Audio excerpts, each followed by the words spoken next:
Well, hello there, Apple Bites. This is your Apple Bite Raphael Tavares talking to you from our show here, The Written Writ, a show where you and I and you, take a journey together to become better writers.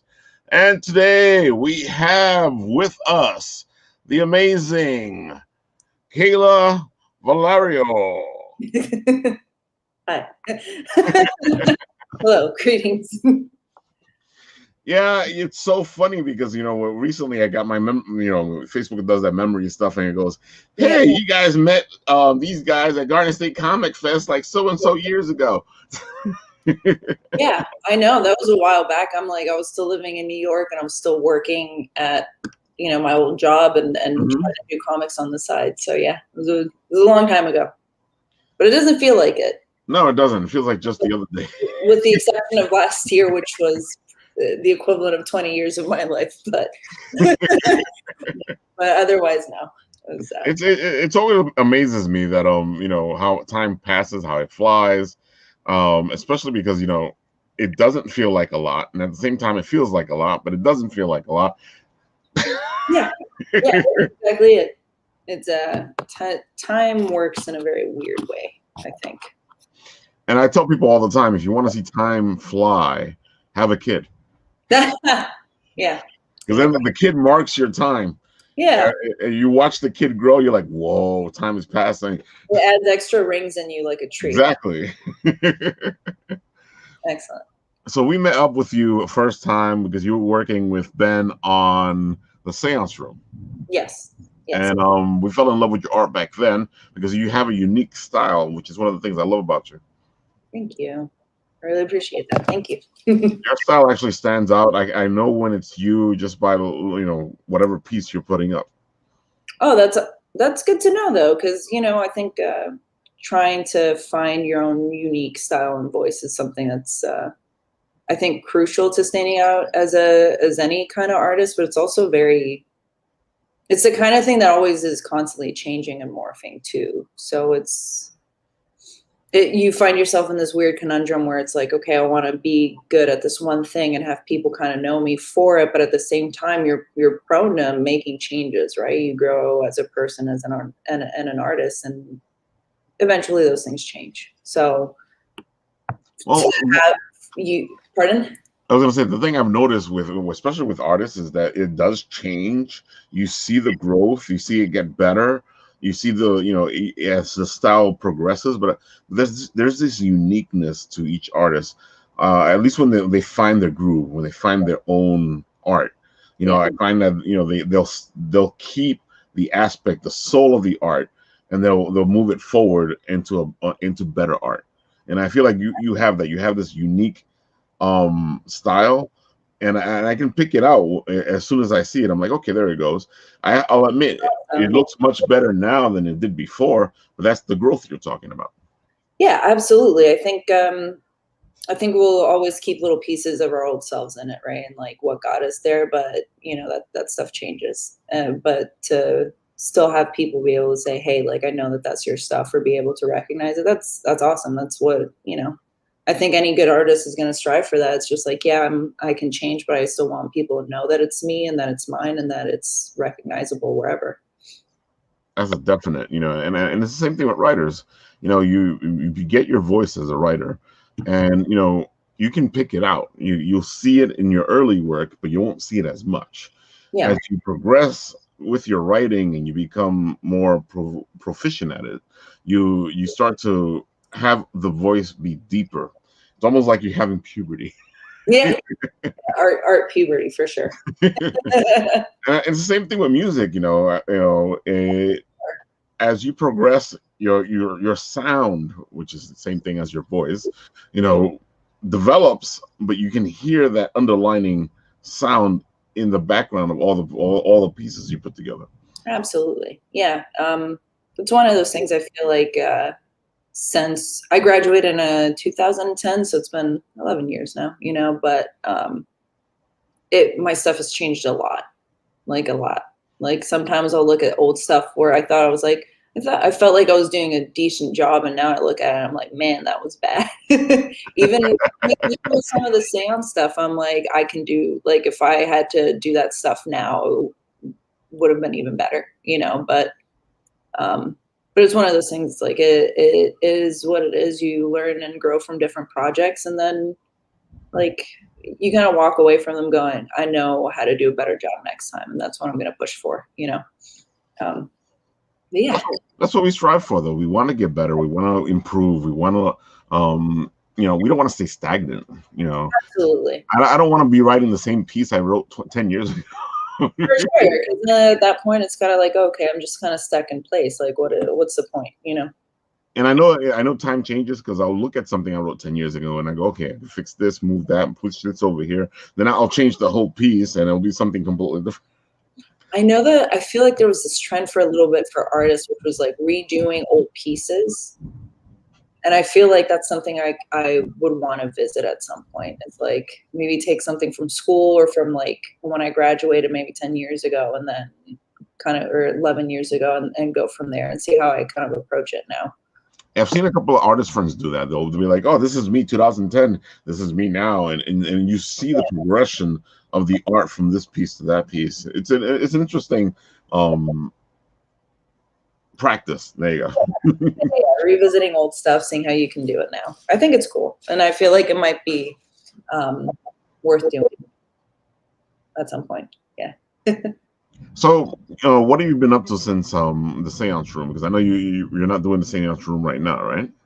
No, I haven't been doing the seance room since I think 2018 was the last one I had printed. I had started working on it, but I had a bunch of personal stuff kind of happen at the end of that year, and just took too long to get into it. So they're working with another artist, which is cool, like, because that actually allowed me to work with Cadence comic art commissions.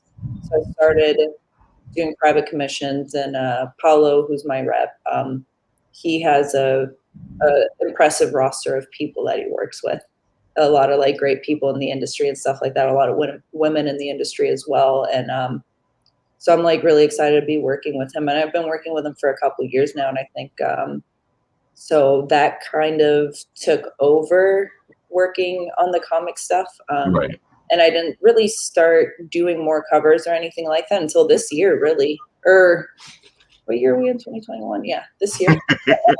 Don't worry, that's how I feel myself, because after 2020, all the years seem to be like melding and moving, and this still feels like 2020. Exactly. And I joke around going, of course it's 2020 because it's 2021. Yeah. Still in it. We're still in it. Yeah, exactly.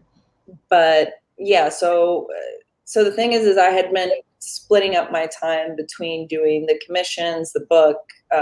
I had a full-time job working at a fashion company, and then with the pandemic, a lot of us got furloughed, right? And then a lot of us got laid off, and I was in the furloughed laid off group. So in that, I was kind of like thinking about moving out here to Michigan anyways. My friend that I've been staying with, who's an incredible illustrator, Francis Vallejo, he, gave me a place to stay because I said that I want to kind of get out of New York for a little bit. And then we had been talking back and forth for like a couple years about me potentially teaching here. But at the time, it wasn't really the plan. I was like, you know what? I'll be out there. It's a good idea. Yeah. Well, yeah, I had been talking to them, the school for their foundation program anyways. That kind of fell through. But I was like, I'm going to go out there. It's way less expensive than renting a room in New York, like less than half the price at this point. And I'm like, that'll give me at least the financial freedom to kind of explore what it is I want to do and kind of like work on the stuff that I've been wanting to work on. Right. And give me that space to do so. So what I ended up doing is like Garrett Gunn, who, oh my God, I forget. So I'm not sure. Garrett has been sending me projects, and he works with SourcePoint, but he also has an email for another company. So that's what I'm a little confused on sometimes. But Garrett has been he had sent me a project for Cult of Dracula, which I thought was really cool. Like, I like yeah, that's a pretty good book. Which, funny enough, I remember I saw Kadma post like that she had picked up some books for that line, and I'm not sure if my variants were out yet because they were. Oh no, they were, but they were for a retailer. They were retailer exclusives, so I think them through them. But I saw that she had the books, and I was like, oh man, like that's cool. Like I didn't realize that she was reading that series. So, you know, I had the 6 variants with them, and then Garrett brought me on to another project. I'm actually doing another project that he for another retailer out on the West Coast, and that has been kind of like, I kind of just started doing a bunch of them this year, pretty much. I had kind of taken a break from doing anything like super comic related. Like I had been doing the private commissions, but not necessarily like with a publishing company, you know. This year that kind of took off, like doing the variants for them. I'm doing another retailer exclusive. I've got a project with Boom that I got to turn in the next couple weeks. So I got a variant for them. I'm doing a Power Rangers cover. Ooh, that already sounds enticing. Yeah, I'm really excited about that. I have that, and then that same Cult of Dracula series, they have their second volume, which is going to be called Rise of Dracula. I have to work with the writer Richard Davis, who's been really awesome, to start coming up with the A covers now. I'm not going to be doing retailer exclusives. I'm doing their A covers. So I'm really excited about that. And it's going to be a completely different approach than what I've been doing for the other series, for the first installment, I guess. So yeah, all that stuff kind of took off since the beginning of the year. That's what you call busy. That's really busy. Wow. So yeah, so you know, I've got that going, and then the commissions and stuff like that, and opening my own store, like just a lot of stuff. Maybe not particularly doing interiors and stuff like that. I'm working on a series, but I'm still doing a lot. Wow, girl. And it's not even all the stuff that you were talking about before, where you're like, I'm moving over here and I'm trying to figure out if I'm going to teach or not, and that's everything together at the same time. Yeah, well, I'm still teaching. I still start that gig next month. I'm saying it's everything together at the same time.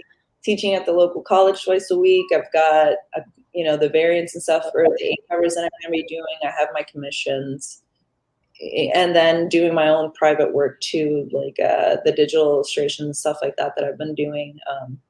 I'm doing a little of everything, and I'm hoping I don't burn myself out, but I think that I'm doing it at a pace where I can afford to, I think is the most important thing, really. It sounds like you're in charge of your own pace. It doesn't sound like somebody's in charge of your pace. It sounds more like I'm in control. I'm taking care of all this, and if I can't handle this right now, I'm going to tell you.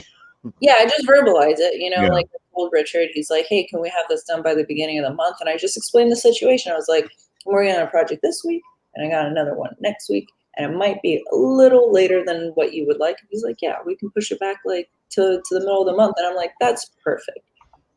So it's I just have to communicate that stuff. I just didn't, like I think I have enough time to do everything. So I feel good about it.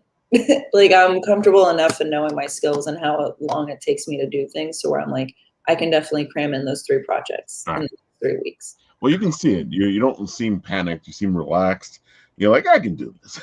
Well, yeah, and the good thing is, like, because I do a lot of them on my iPad, I'm like, okay, even if I'm not at my desk, I can sit on the couch. Like last night we were watching the finals, like my roommate and I, and like I was still working. Yeah, it might have been 10 at night, but I was comfortably working on the couch in a Snuggie, like just working on stuff. So, I mean, yeah, sometimes it makes for a longer day, but I take my breaks, I take my time, and I do things until they're done. Pretty much. It's funny that you say that, and I was just having this discussion with a friend recently, where when you're working from home, you're pretty much on the clock all the time. Yeah, which is kind of the first time that's ever happened, right? Like I was used to working a corporate job where it's like come in from this time to that time, that's that. And I mean, but pause. No, there were a lot of times, like at least when I first started at that company, like I had days where I was there till like 9 or 10. There were a couple of times I was there till midnight because people gave me ridiculous deadlines for the next day, and I'm like, this is impossible. So next thing I know, I'm just there all night. Oof. Thankfully, over time that changed. Different management, Okay. Yeah, different management, but like for the most part, yeah, after a certain point, like, okay, like, this is the amount of time I'm spending at that job. But now it's kind of like, it's nice and it isn't, because the my neurosis and like my OCD kind of kicks in, and I'm like, I'm gonna stop. Like, I'll stop when I feel like this is at a good spot, and that could be either in like 30 minutes or like the end of the night. So there's been so many times where I have to like remind myself to like get up and like go to the bathroom, or like go get lunch or something, because I'm just like so hyper focused. But at the same time, I can, there's times where I can afford to slack for like a couple days and not do anything work related, and just do whatever I have to here at home, or not do anything, and then get back into it. So it kind of, in a weird way, it balances itself out, for sure.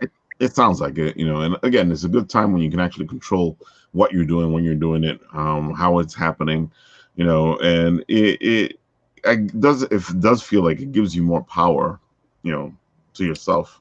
For sure. Absolutely. Which is nice, because I felt like I never really had that. Like, my old job, like they would want you to be fairly independent with your work, like kind of figure stuff out on your own, but there were still deadlines, there were still things to do. And I'm like, and I still have those, but I'm doing them either as quickly or as slowly as I want. And that's kind of nice. Well, as an artist, as a writer, I understand that sometimes something can go like this, or something can take its time. So, I feel like that's the one thing people don't get sometimes. It's like, oh, it could happen where I can just sit down and write the whole thing in one shot. Or it can happen where I'm going to have to wait 2-3 weeks or a month to get this thing written. And people look at you like. Yeah, because sometimes, like people, I feel like there's certain vocations or like crafts that people just think that you can kind of do like this, right? And they expect that from you, because they don't actually understand like what it entails to do that, and like the fact that there's going to be very productive days and there's going to be very unproductive ones. But I guess in that instance, it's like I also have to understand that they have their own deadlines and their like commitments that they have to meet, and sometimes they're reliant on what I'm doing. So it's like, see, but that keeps you moving forward. That's pretty good, actually.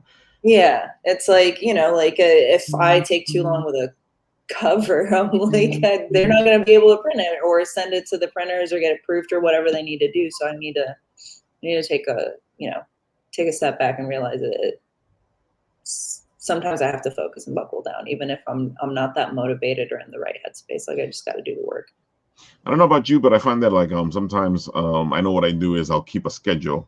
I know I'm going to write from this time to this time, because I actually cleared that block to write, because I know that there's a deadline coming and I need to make sure that the writing gets done. So I'll make sure to block a certain time for it to happen. Do you do the same? Yeah, I will say this: having an iPad and computer and phone where all my calendars are connected has been the most resourceful thing. Like, it's been the best, because I don't know if you do this, but I have the bad habit of being like, hey, I'm gonna write, like, I don't need to write this down, I'll just remember it later. And the next thing you know, that never worked and you just still forgot it anyways. Like, that's happened to me a couple times, and I have to be way more adamant about writing things down, even if it's just on my phone, like just putting it in my Google Calendar and making sure I set certain reminders, and I'll just leave it at that. And then I'm like, oh, okay, like I have that. But I've gone into the habit of writing everything now. It's important. It's funny, a lot of people out there going, no, but you have to write things down. As a writer, I would do the same thing, and it's worse for me because there goes a whole idea out the window. Yeah, because you never get it back the same way either. Oh, not at all. There's been times where I'm like, oh man, that'll be a cool idea for a piece or like a painting that I might want to do at some point. And you just get distracted by like the smallest thing. Like, I'll have my notes open on my phone, like ready to like, yeah, I'm gonna write this idea down. And it's just like, I don't know, like something happens outside, I get a text to watch a funny video, and next thing I know, it's gone. Yeah. I know exactly what you're talking about, man. Oh, I hate that. Yeah. And then you're sitting there going, oh my God, that was the greatest story idea ever. Yeah. Yep. Sometimes, I don't know if this happens though, but every now and then, like, that idea will come back and I get very excited that I remembered it. Oh my God, those are moments. That's an ecstatic moment for me, especially Yeah. when you remember it exactly the same way. Oh my God. It's just freak out a little bit. Yeah. So But yeah. I know you have some stuff that you want to share. If you want, just put this. You should see the share thing on the bottom of the screen. Yes, I do. Okay. Is it going to share my screen or I haven't used this before, so I'm trying to make sure that. It should share your screen, so you might want to like. No, I just have Bridge open on the side, so I'm just. Okay, there we go. Share screen. There we go. Okay. Gotta love technology, folks. Yeah. Okay. Sorry, now I have to do a bunch of system preference. Oh, I know. Oh, okay. Because when I'm sharing your stuff on this side, it's like boop boop boop boop, and I'm talking to you, going, "Okay, guys, what I'm trying to say is." Yeah. No, I made sure that I had everything in folders, like all in the same place. Like and now it doesn't want to do okay, security and privacy. Oh yeah, there's a bunch of stuff. Believe me, I understand. Because I'm telling you, when I go to share a screen, it's like this pops up, that pops up, that pops up, and that's why I'll continue talking, going, "Hey, so what about the Mets?" Right. Let's see. I just got to make sure I do this right.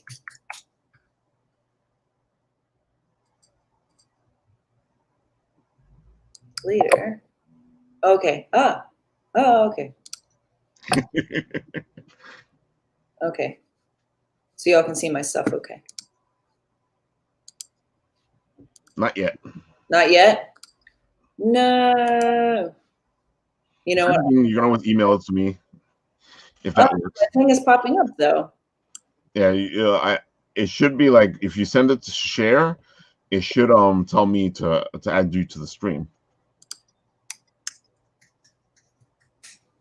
Well, let's try this one more time. I think when I close it, it closes. It was a little lock. I closed the lock. That's what I meant.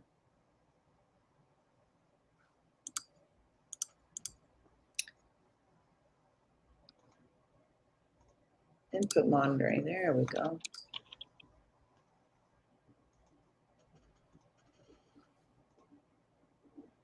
Huh.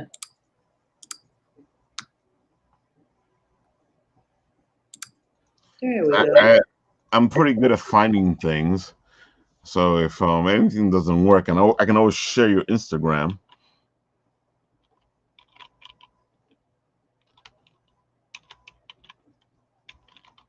There we go. Keyla Valerio art.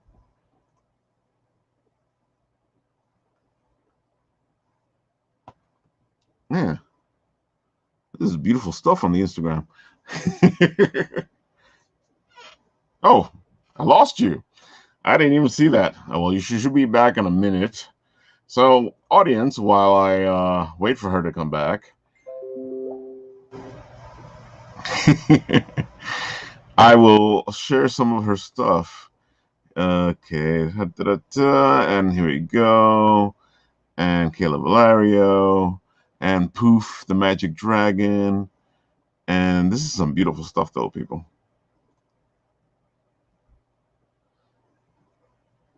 Oh, look at that. Oh, there she goes. Oh, hey. Hi. Google quit. Decided that it was funny because I was over here looking for your Instagram, going, "Oh, I could just find your Instagram." Yeah. And we could showcase that. And then I came back to the screen and I was like, "Where'd she go?" Yeah, no, it just decided to, let me just there we go. Everything, make it little, okay. So yeah, these are just the covers that I've been working on with Source Point. This is a Cult of Dracula stuff. That's beautiful, man.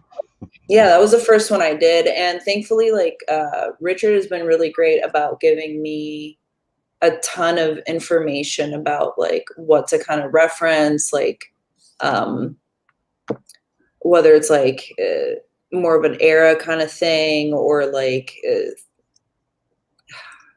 like a lot of like different like mythos type things. Like the Cult of Dracula stuff is about like his acolytes and stuff like that. So it's Right. just about, and they're all women and they're all pretty awesome. So like he's given me a lot of like stuff to work with, which is cool. Like and different points of time too. I think this one might be one of my favorite ones, which is the fourth one.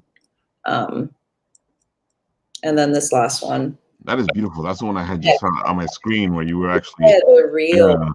Yeah, I love this one and I love working on it because it's just so different from the other ones. Like it's just so flowy and pink and stuff like that, and the other ones are so dark. Dark and gloomy, yeah. So different in contrast to them. So with this series, this is the one where we're going to do things a little differently for the next one.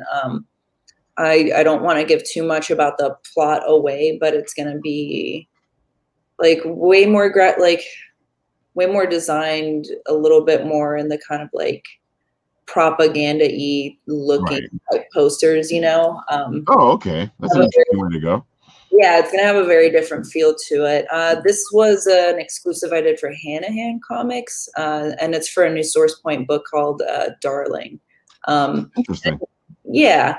I only had like a couple sample like preview pages, so trying to figure out what to really do for this one was kind of challenging, but I think I figured it out, and it looks better than what I thought I was going to come up with.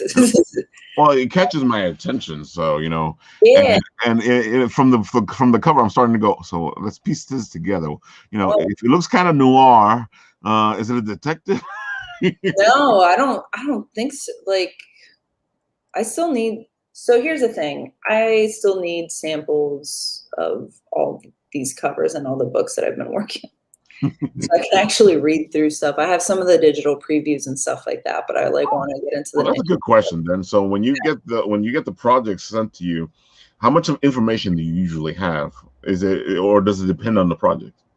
So it's been a little different. So with the Cult of Dracula stuff, Richard would send me who was supposed to kind of be on the cover and like everything he could possibly give me about them. Not so much the plot or whatever was happening in the story, but just like of that character that issue was really going to kind of circle around, like be based off of. So then I would just kind of make the piece about them, right? Then I had like a short preview of the Darling stuff, which, you know, because they're trying to keep it as a preview and not give a whole lot away. I also wasn't really sure, like, okay, should be focusing in on one character? Should it be including all of them? Should it focus on like a particular event that happened in the story? But I also don't want to give anything away. So it's kind of trying to figure out how to balance those things, right? And then what it just came down to was like, let me just make a piece that's kind of, you know, intriguing and makes you want to pick this thing up and like figure everything out, right? Which I think, which is really the point of a cover, right? Is you want people to pick it up and be interested in that product and invest their time in it, but make sure that you get their attention.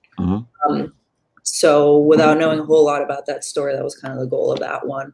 And then, you know, you guys met me when I was doing the seance room stuff. Oh no, don't open Photoshop, please don't. It's a ordeal. But yeah, you guys met me when I was working on these two, and they're such fabulous covers, man. You know, they actually grab, like you were saying, they grab you. You want to see what's in this book. Yeah, thank you. I like did the logo design, stuff like that for it, and thankfully they've like kept that in there. So this whole series I had all the scripts, so I like knew what I kind of wanted to like. Not necessarily even like what I wanted to focus in on as far as covers went, but like how you wanted to do the book itself. Yeah, it was mostly to set a tone. It wasn't so much to give anything away. It was to set a tone for what the series is really supposed to feel like. I think you did a good job with that because, you know, the art inside was just amazing. You know, you did the beautiful covers, but I think what really sold the book for me was, you know, the art, your art that was on the cover was in the book, and and I like noir books, and it does have this noir feel to it. Yeah, that's awesome. No, really happy to hear that, because that's one of those projects where, like, looking back, I'm like, man, I could probably do the interiors better this time around. But I also know that, like, they're not my forte. I also feel like I'm not that great with. I'm like, I'm great at covers, and the other stuff takes me a really long time, and I'm not sure if I'm good at it. So, but I'm happy doing covers. I think Well, I'm here to tell you, you do pretty good on the inside too. So that means a lot. Okay, so that's the cover stuff. And then let's see. So I have my own personal illustration stuff. ooh, So wow. so yeah, so this is like a series, and I've been basing them all off different candies that I grew up with. So like Big Red Gum, Jawbreakers, You got my interest already. yeah, Now and Laters. That one's completely separate. That's going to be for another series. That's going to be based off of witches and like shamans and stuff like that from around the world. And this is the Pop Rocks one for that series. Warhead, or no, this is Sour Patch, and that's Warhead. So yeah, and this series too is actually a big part of the online store. Which, hold on, I can give you a little walkthrough of that as well.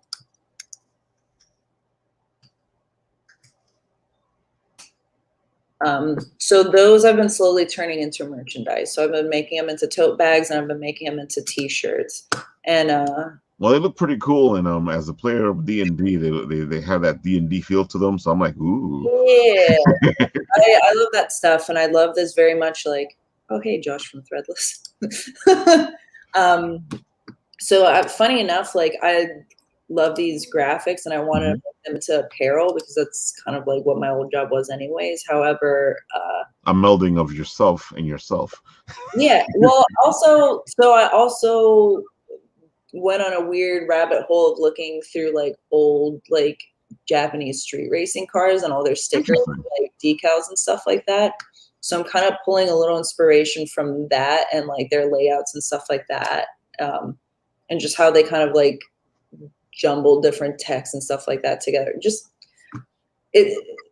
you wouldn't think that looking at the T-shirts and stuff like that, but just know that's very much what I've been looking at. Just weird little Japanese streetcar decals and Oh stuff. no, I can see that it has some kind of Japanese influence to it. Yeah. At least I can see it. This has another, full illustration, stuff like that on it. And then let's see. The not Now and Later, the Pop Rocks one was like the most recent one that I did that I'm really happy about. I was going to say that one has a different feel to it, the brightness, the colors. Yeah, and this does pop like Pop Rocks. Yeah, absolutely. I'm like, and then we have the little matching tote bags for them, and then the Jawbreaker one I made into her own little chibi kind of character, like a little one. Aww. Like the name of the series, and like the little oh my god, not title, the slogan that was on the other T-shirt. So they all kind of have like the matching thing. And then so the logo from my website, it turned into its own thing too. So I kind of like them because they're just simple. They're just simple apparel. It's got a big logo on it. It's nothing crazy. And then and that one comes in like black, red, and pink. And then we also have the shirt. I have this shirt and I actually wear it often. I just like the red on the white tee. Oh, that looks really nice. It does stand out. Yeah. Yeah, it's just a crispy little T-shirt. So yeah, like that has been the goal with all these. So I'll be opening a store with prints for these guys, and then also made some stickers, which I almost dropped all over the place. Well, that's what stickers do, isn't it? Yeah. Oh, no, and I just changed my light. No. There we go. So yeah, and then I've just been making stickers out of some of this stuff. So like the sword on that Pop Rocks piece. Oh no, there we go. It's on the holographic sticker. Oh, I saw that on the Instagram when I was looking at the Instagram. Yeah. Oh, that's pretty cool. Yeah, so I love so with that series, I just love like holographic and glitter and chrome silver stuff. So so I got the like glitter nice, yeah, skull that I'm really excited about. And then just for anyone who doesn't want a whole lot of glitz and glamour, just a plain vinyl sticker in black and white. That probably would look good as a patch. Yeah, that's what. So some of these, I think the skull and flog design, I might turn into a little enamel pin eventually, and then that guy will make into a patch for sure. Because they kind of. Yeah, I know patches are like on their way back. I've seen a couple coming in. Yeah. I feel like pins and patches have been back for. Pins are always there. They don't go nowhere, but patches I've been seeing more of. Yeah, absolutely.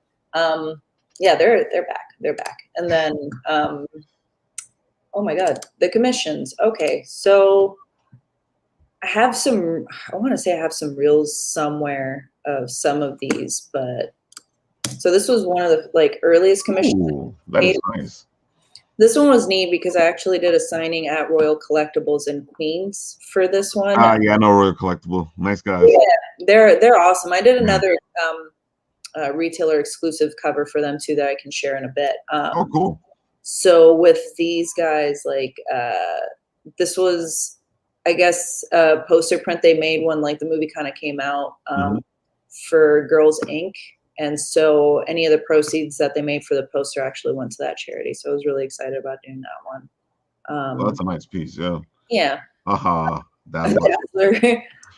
Phantom X, which was the first time I ever heard of this character. Because I'm I love the design of the character. Yeah, it's weird because I wasn't sure how I felt about it when I first saw it, and it wasn't until I started adding stuff to it.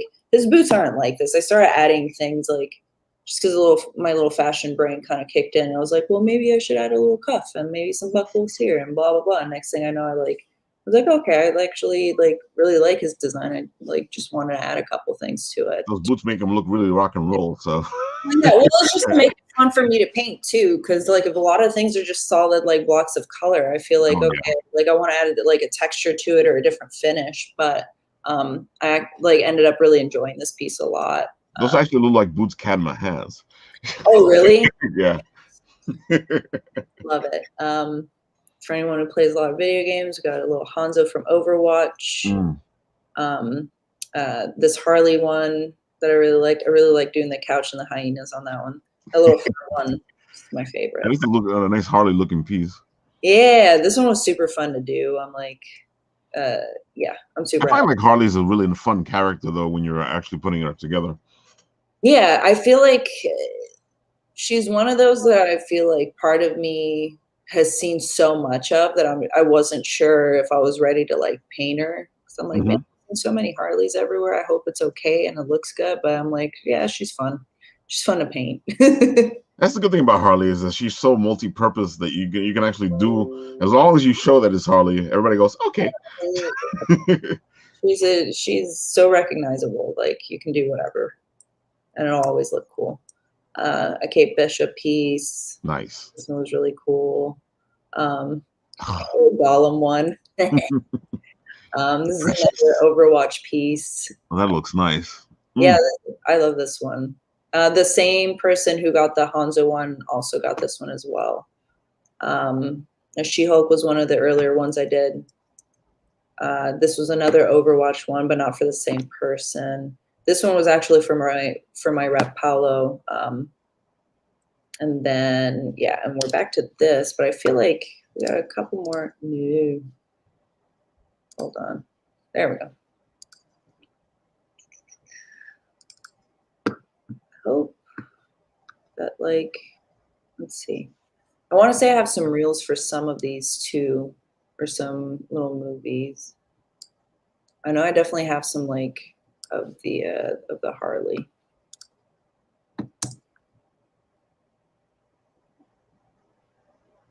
Oh, look at that. Okay.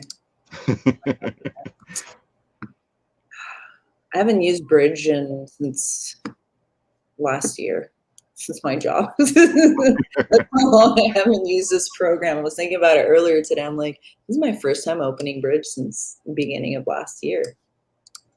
Yeah. Oh, wow. So yes, just some process stuff. I think I was just laying in some glazes into this. I love your color work. It's always so interesting. Thank you. Sometimes I have ideas for colors and sometimes I don't. A lot of the times when I'm doing the commissions, I got into the habit of planning them all out digitally. So I'll do them on my iPad and then I'll print them out on the appropriate size paper and then mount them onto board so that they have something like sturdy behind them to support. Right. And then while that's drying, I'll sit back at my iPad and do a little color study to kind of figure out like, okay, this is what these colors should look like. So I have a reference point while I'm painting. I'm like, sometimes I make little changes as I go, and sometimes I just stick to kind of what I did digitally, like the plan, you know. Depends on what strikes you, right? I got it. Yeah, sometimes it works, and sometimes, like, while I'm doing things, I'm like, this could be better, or no, I do know that there's a translation between digital and canvas or digital and paper, you know, where the colors just don't work the same way it did on the digital because the paint or the whatever the you know, just doesn't come across when you put it onto the paper. I know that much. Well, yes, I mean, so it's the same thing as printing. So as you're working, like just as the graphics kind of thing, so that you know, your screen is RGB and your prints are CMYK. So they're already working in two different color profiles. So typically, like if you're working for something for print, you're going to want to work in CMYK because that's what your printer prints out, right? So it's kind of similar with painting because you're working in a medium, depending on what you're working with, that's already going to dry darker, like if it's acrylic, or it's going to dry lighter if it's in watercolor, but it's never, you can get it pretty close to what's on your screen. I can't say that it's going to be super perfect, but there's going to be some variation. Yeah, for sure. But that's why I'm kind of like, you know what, if I do a digital like study of something or like color study so that I know what I want to do, I'm like, I never go with the expectation of it being absolutely perfect. I'm like, this might be a little darker, might be a little lighter, I don't know, we'll find out, you know. That makes sense to me. It's just so that I have mental notes that I'm not scrambling while I'm working and wasting time trying to figure out what color something should be. Like, I already know what it should be, I just have to like make it happen and, you know, just going a little bit more prepared. And I used to not do that. I used to just kind of be very impulsive and just kind of like sketch stuff out and then just hope for the best. But I think that, you know, people are paying for like a big piece where I'm investing a lot of time in, and me being prepared, one, saves time, and two, make sure that they get a good piece out of it too. Let's say. So I see that you work in both video and, you know, classic, I guess. Yeah, doing do you find easier or better, or do you just like working both mediums? I like working both mediums. I think that there's certain things that I find, like with the covers. That is striking. Wow. Yeah, for the covers, I would rather do them digitally. I think it takes me less time. Actually, yes and no. Sometimes it does, sometimes it doesn't. Like the cover that I'm working on right now is like a little ambitious. It's got a lot more characters and stuff like that in, and I feel like whether this was digital or traditional is going to take a long time because there's just a lot of content in it. But depending on what it is, I'm like, the thing with digital is like sometimes I'll have a finished product, and I'll be like, okay, this looks good, but I feel like some things could be a little bit better. And I can do stuff that I can't do with digital unless I scan it in, you know, and then I'll like edit it. But a lot of times I'm like, okay, maybe there's too much blue in this, and I'll take some of it out and make it a little warmer or a little cooler, you know, like I have the liberty of being able to do that digitally. And I don't know, I feel like for certain things, yeah, painting is the way to go. And for others, I can see that. The more I look at this piece now, I'm like, wow. But see, this you know, I didn't know the character before this, but now I'm like, I want to check this character. Yeah. This is one of those instances where it's like, this works well as a painting. Yeah, it does. And because I planned everything out, but I can't, like, the amount of times that I find myself hitting Command Z, even though I'm painting, makes no sense because I'm so used to working on a computer and trying to Command Z and like undo things, but I'm like permanent, and you have to plan stuff out sometimes. Sometimes you'll have like a little happy accident. Like with painting and stuff like that. And some things come out right, like just right. But a lot of the times I can't afford to do that. That's what Bob Ross taught us, happy little trees, happy accidents. Absolutely. Yeah, sometimes I'm like, let's just roll the dice, see what happens, and it works out. And every now and then I'm like, I regret that immediately. Oh, this one. Here we go. So. Oh, that's beautiful. Yeah. So this is another Royal Collectibles exclusive. Oh, I think that I sent myself the one where it was almost done. I was just doing little edits. So this is a book that's coming from Image, and I guess it's a new one. It's going to be a quarterly print, I think. Interesting. But yeah, so this is going to be a Royal Collectibles exclusive. I'm not sure when it's coming out per se, but we'll see. All right, let me know, and I'll head down to Royal Collectibles, and I'll be like, "Here it is." Yeah, absolutely. But yeah, that's just a little bit of my work. I'm like, I have some of this stuff in here, some of the digital stuff. The coasters were for a show for Gallery Nucleus out on the West Coast in Portland. So I actually sent out coasters with painted versions of those digital pieces. Ooh.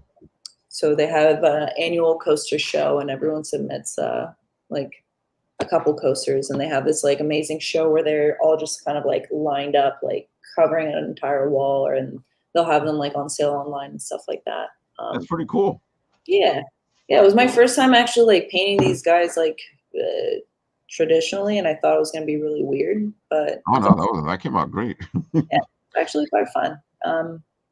And yeah, the Trapjaw one. Like I feel like He-Man was a little bit, and like Masters of the Universe was like a little bit before my time, but we still had reruns growing up. So I'm like, I don't know.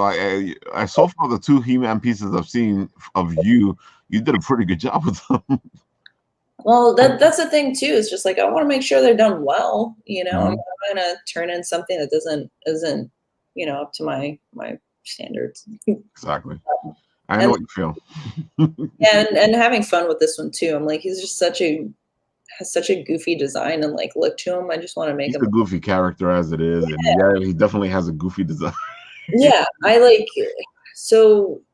Most of the time when I get a commission, I will sit there before I ever even start drawing and like doodling. I sit there and do at least like an hour or two of research. So I'll like look for videos. I'll look for like either written content or like as much reference as possible to make sure that things are one, accurate, two, I know what to alter like to my own, like take like his arm and stuff like that doesn't look like that, but I want to make sure like I looked up like different ball bearings and like metal steel tubes and stuff like that to make sure that things looked right. And then still kind of stuck with the character. That makes sense, and of course the character will start out more cartoony, but I do like your aspect here and how you can actually see how the arm works instead of whatever it was before. Yeah, it was just like it had this thing here that would pivot and kind of like move around, but it was just I remember the toy, so yeah, I don't think it like had a bend to it probably did. But it probably did, but it wasn't that intricate. Yeah, it wasn't that intricate, but I'm like, I mean, if this guy was a real little dude, like how would his arm work? And you kind of just sit and geek out about little things like that, especially with the commissions and looking stuff up, watching little video clips and stuff like that of the old cartoons. So I feel like that's the thing when people commission you to do something, they want to see your vision of the character. Yeah, they like your art, so that means they want to see your vision of the character. They don't want you to be crazy and do something completely nuts, but they feel like it's your vision of the character. Oh man, I wish I could. I don't know if I sent it to myself. I will I know the Sandman series, but I never like had a chance to read it or like get super into it. And that commission ended up being one of my favorite ones from this batch, just because it was so different from everything else. Well, Sandman is already different than everything else.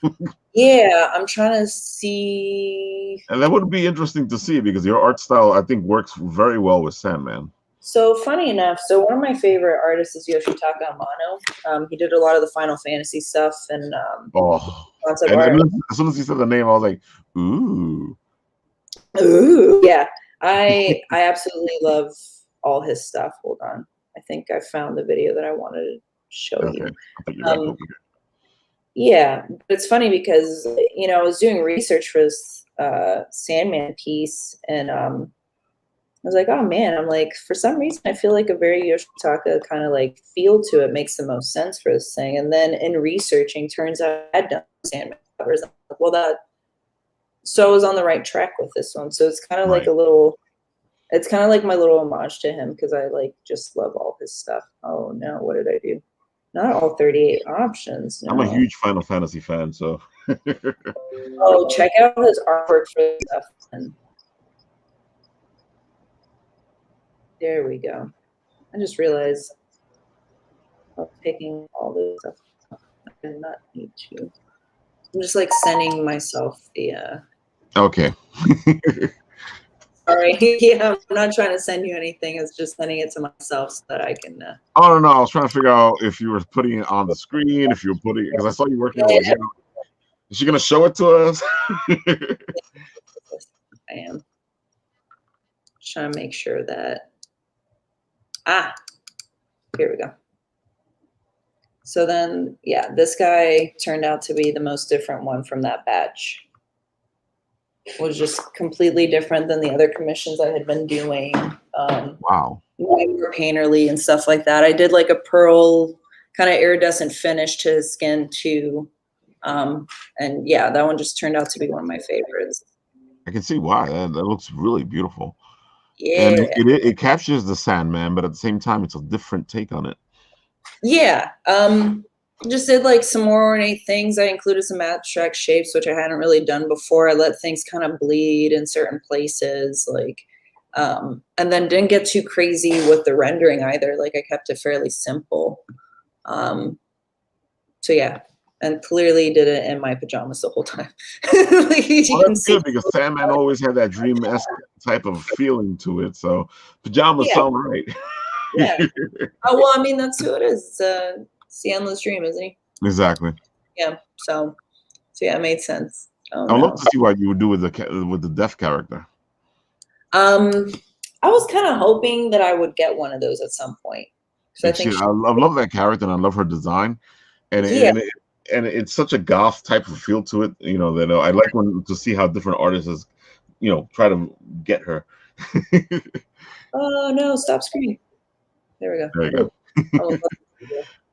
Oh no. Okay, but yeah, that's pretty much everything I've been working on. Which is one of the reasons I wanted to bring you on because I love your art style, like I've been telling you, and it's just has this different feel to it than other people. Let's just say it that way. Okay. Cool. And then like I said, I can look at it and go, oh, there goes Valerio. Yeah. Yeah. Well, that's actually, I think I was in one of the comic stores and I was like, wait, this art looks familiar. And it was one of your pieces. So I was like, okay. I saw Valerio on the bottom. I was like, oh, there he goes. Oh, really? Awesome. Yeah. Which one was it? I can't tell you. Oh shoot! I see so many books. No, that's totally fair. It's gotta be like one of the Cult of Dracula ones or something like that. That's all. Possible because I'm trying to remember because what I keep when I look at the Cult of Dracula, I remember either one or two things. But there's another cover that I can't place in my head. Yeah. But I remember the stuff they did with the old poster feel. Oh, okay. So then that might have been the Seance Room stuff. And then I remember Shannon stuff because he did some beautiful pieces for Cult of Dracula. Oh, okay. So then it might have right, but there's a cover that I'm thinking about that was called the Dracula, and I was like, and it could be that one because I remember looking at it going, what's the well, listen, so the variants that I did, I think was for Space Cadets collection. That's the retail store that I did those variants for. So I'm sure that I think they have an eBay page and maybe their own site. You can probably find those on there. And I think they have the ones with like the title on them and the virgin covers that don't have anything on them. I don't know how many of those are left, but there's because the one I saw was behind the counter and yeah, the counter. Wow. Yeah. They're like And I'm like, okay, so this has to be special. So those are with Space Cadets. Right.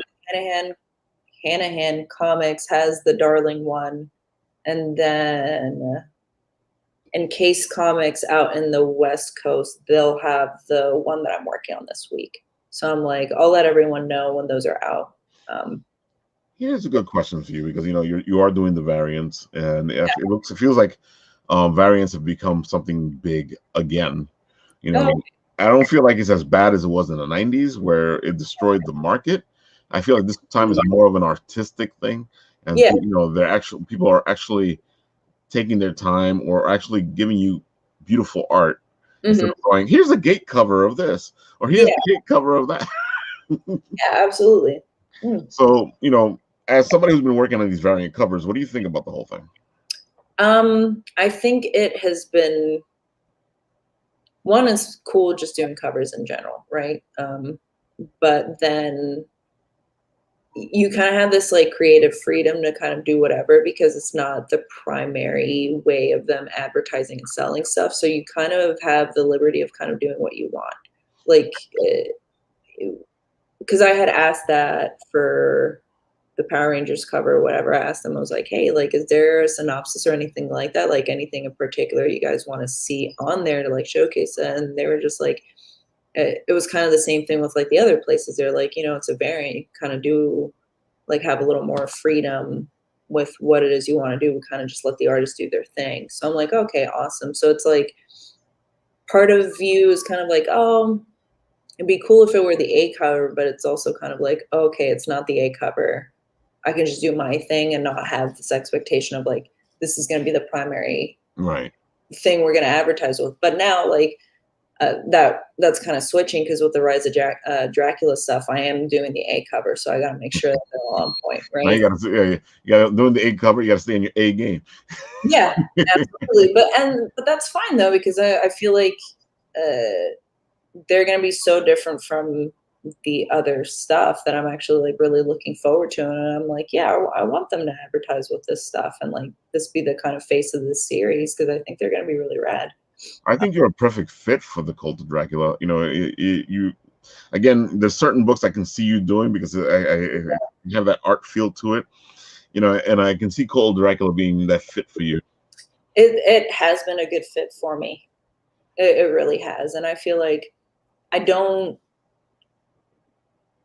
feel like I'm interested in one thing, right? So like I like the horror stuff, but I don't only want to do horror stuff. Like I do love sci-fi, I love fantasy, I love the superhero genre too. I don't want to be stuck doing just one thing. So the fact that I've been able to do like such different things, like I went from doing these horror ones and now I'm doing 2 sci-fi ones, then I'm back to horror, and then hopefully I can like start doing some other things. I love that about what you showed us right now, because it went from the whole spectrum. You saw the superhero stuff, you saw the fantasy stuff. It hit the whole spectrum.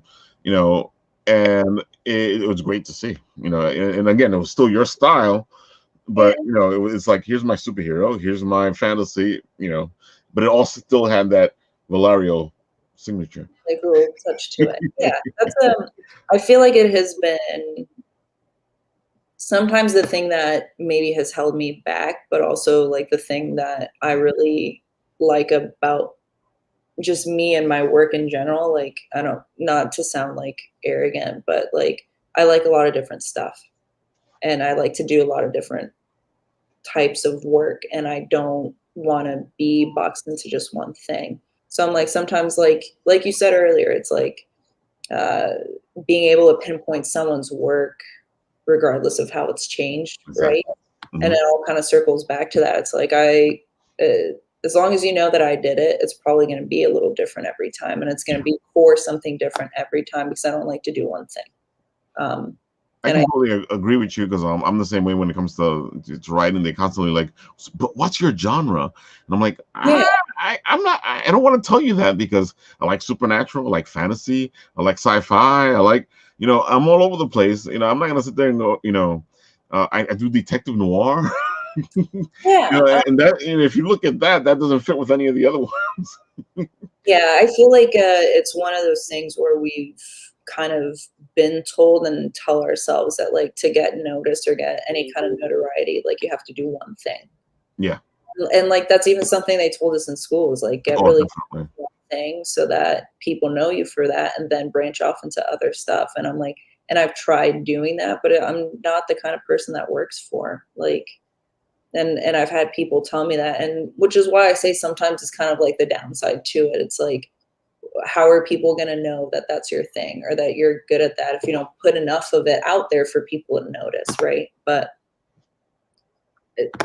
that's not me. Like I can't, I'm a little all over the place. I like a bunch of different stuff and it might not be the best for me, but it's what makes me happiest. And that's what I care about.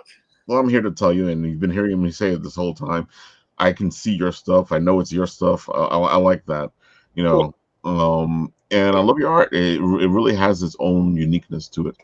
Awesome. Thank you so much. I'm really glad. That means something I'm doing is working, and which is all I can hope for, right? Exactly. You know, that's that validation. You go, okay, there it goes. Yeah.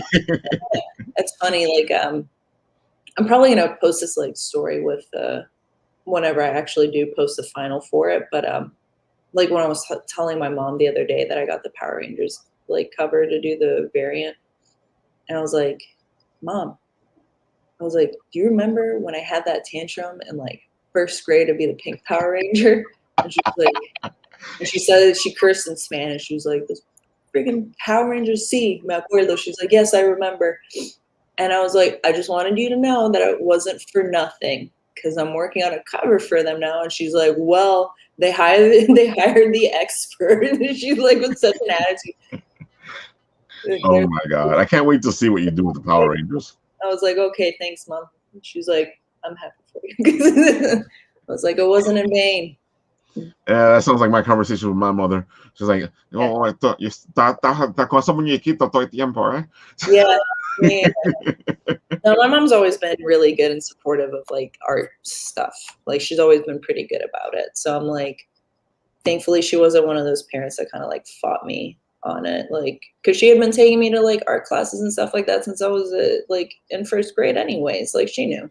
So thankfully, any little art endeavor, she's always like excited about.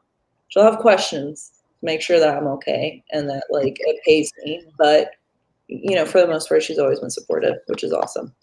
Well, we got a friend here saying, "Hey, Ralph, hope all is well, man. Hello, Kayla." Hi. Hey, how's it going? It always bugs me out when we start talking. Usually, it's after the fact, and I'm like, okay, let me go back and read what's going on. Yeah, no, it's totally fine. So, what's your last word? And then after that, where can they find you?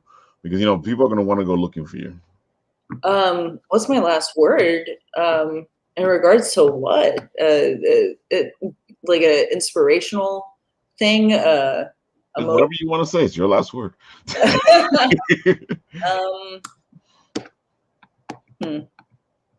Well, you can start off by saying where they can find you, then go into the last word. I think if there's anyone out there that wants to do art and wants to get into comics, like don't get disheartened because I can tell you that I have like let things kind of pass me by or not taken risks or opportunities because I've filled myself with self-doubt and been disheartened by things not working out, and just keep going and like get better and practice and just if that's what you want to do, you got to put your time and your energy and invest in yourself if that's what you want, because even now I'm like I still have trouble finding like certain work or like still feel like I can't do certain things, you know, but that's what kind of gets in the way, right? So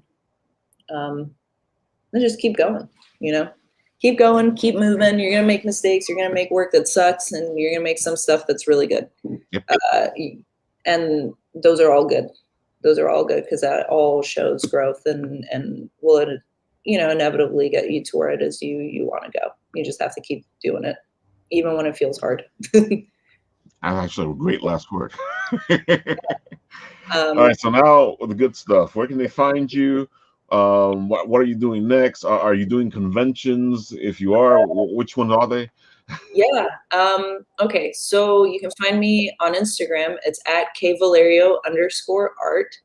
That's where I put up the reels, the process stuff, announcements and whatnot. I can't seem to get a handle or grasp on TikTok. Although I asked my cousin if she wanted to run my TikTok account. She's a teenager, and I feel like she knows way more about it than I do.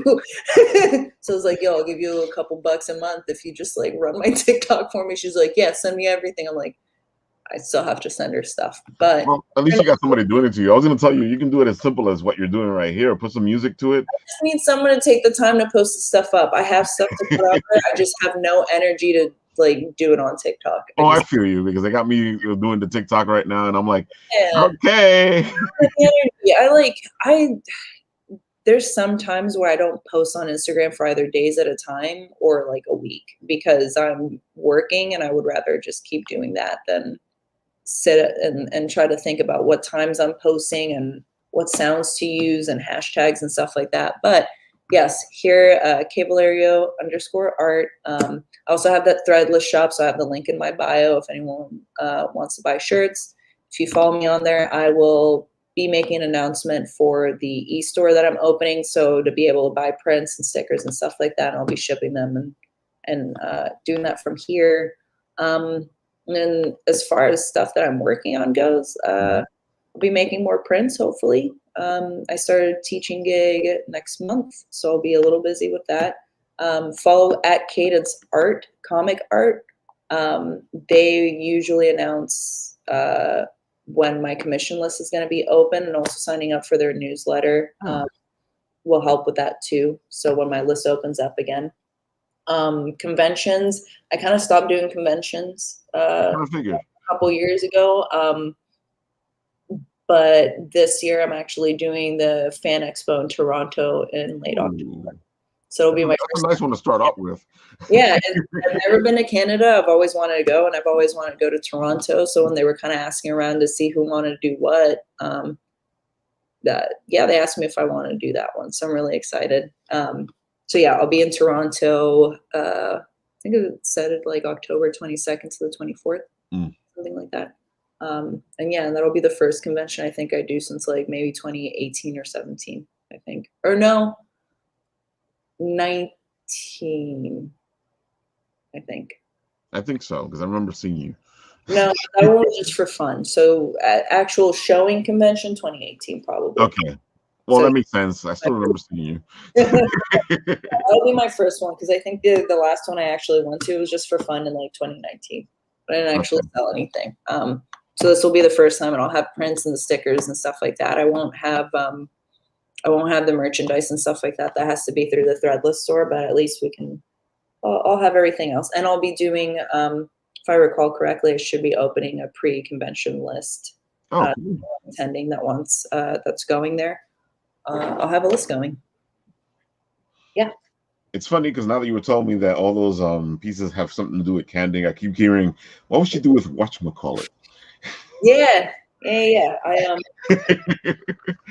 I have a couple more planned out. I think I have Nerds, Candy. Oh my god, I can't wait to see Nerds. Nerds and Double Men Gum. Those are my both of those sound interesting. Yeah. Nerds. I'm already having an idea with Double Mint, and I'm wondering if you're going to go in the same direction. Who knows? I just like doing this series of like badass ladies. Actually, so we have the Candy series, and they're like these cool warrior women. And then the next one I want to do is like witches from around the world from different cultures, right? Ooh, so like, that sounds good too. That violet-y one with like the crow in it, that's an Obeah woman from America. And then the one I want to do after that, which I feel like is going to be really like kind of close to home, is I want to do a whole series about Taino and Taina like gods and goddesses like that have kind of been lost, like cousins. That's so funny. I've actually started researching Taina and the whole thing because I want to write something with them. So I'm like, Yeah, well, so it's one of those things that's just like growing up, like like I grew up with my Puerto Rican family and they're all Catholic, right? But like that's not something because of colonization, like the Taino language and like their faith, like their gods and stuff, like they've been lost, right? Like, and people are kind of like picking up and wanting to learn about them because they've kind of been lost over Oh, when I time. started the research and I went down that rabbit hole, I was like, whoa.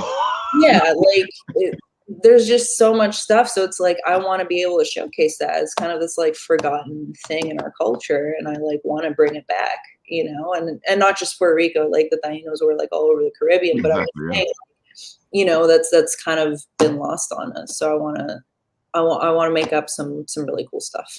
I think it's funny that, you know, one of the Taino gods is Huracan, which is Yeah, hurricane. yeah, And I can tell that's the one that's stuck in my head, and he's the one doing this little story in there, and we'll see what happens.